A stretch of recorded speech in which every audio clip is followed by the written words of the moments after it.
بسم اللہ والصلاة والسلام علی رسول اللہ۔ مشاہدین کرام، اللہ رب العالمین کی حمد و ثنا اور اس کے آخری نبی جناب محمد رسول اللہ صلی اللہ علیہ وسلم پر انگنت بے شمار درود و سلام کے بعد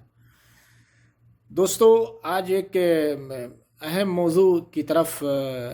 آپ لوگوں کا ذہن مبذول کرانا چاہوں گا، اور وہ یہ ہے روزے کے مراتب۔ امام ابو حامد غزالی رحمۃ اللہ علیہ نے روزے کے 3 مراتب ذکر کیے ہیں، اور روزے کے ان 3 مراتب کو جاننا ہمیں اور آپ کو بہت ضروری ہے۔ اور وہ 3 مراتب یہ ہیں۔ پہلا، روزے کا جو پہلا مرتبہ ہے وہ ہے صوم عموم۔ اس کا مطلب یہ ہے کہ آدمی کا پیٹ روزے سے ہو، آدمی کی شرمگاہ روزے سے ہو، اور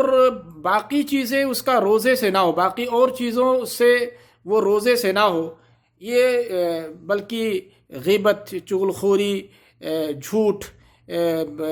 بہتان تراشی یا اس طرح کی چیزیں، محرمات کو دیکھنا، حرام چیزوں پر نظریں ڈالنا، یہ سارے کام کرتا ہو، صرف کھانا نہ کھاتا ہو، صرف شہوانی چیزوں کی طرف نہ جاتا ہو، بلکہ یہ دونوں چیزیں چھوڑ کر کے کھانا پانی چھوڑ دے، اور اس کے بعد یہ سوچے کہ میں روزے سے ہوں، باقی سارے کام کرے، جھوٹ بولے، غیبت کرے، چغلخوری کرے، جھوٹی گواہی دے اور اس طرح کی چیزیں کرے، تو یہ صوم عموم ہے، اور روزے کی یہ ایک قسم ہے۔ ایسے ہی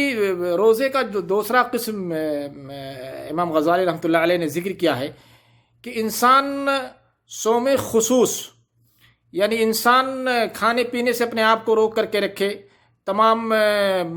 جو ہے اپنی شرمگاہ کو برائی سے روک کر کے رکھے، ایسے ہی اپنی نظر کو، زبان کو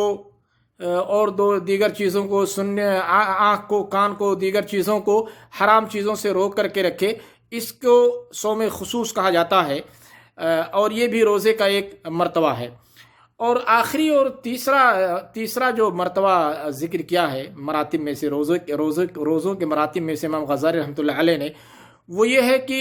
خصوص الخصوص، یعنی مخصوص، خاص کا خاص روزہ رکھنا۔ اور اس کا مطلب یہ ہے کہ انسان کھانے پینے کی چیزوں کو چھوڑ کر کے، ایسے ہی شرمگاہ کو، اپنی شرمگاہ کو تمام حرام چیزوں سے بچا کر کے، اور ساتھ ساتھ اپنے جوارح اور قلب کو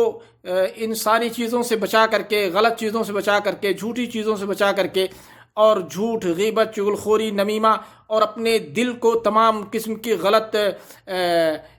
چیزوں سے، غلط ارادوں سے اپنے ان چیزوں کو بچا کر کے آدمی روزہ رکھے، تو یہ روزے کا تیسرا مرتبہ ہے۔ اور یہ ان 3 مراتب میں روزے کا سب سے اعلیٰ اور سب سے اونچا مرتبہ ہے کہ انسان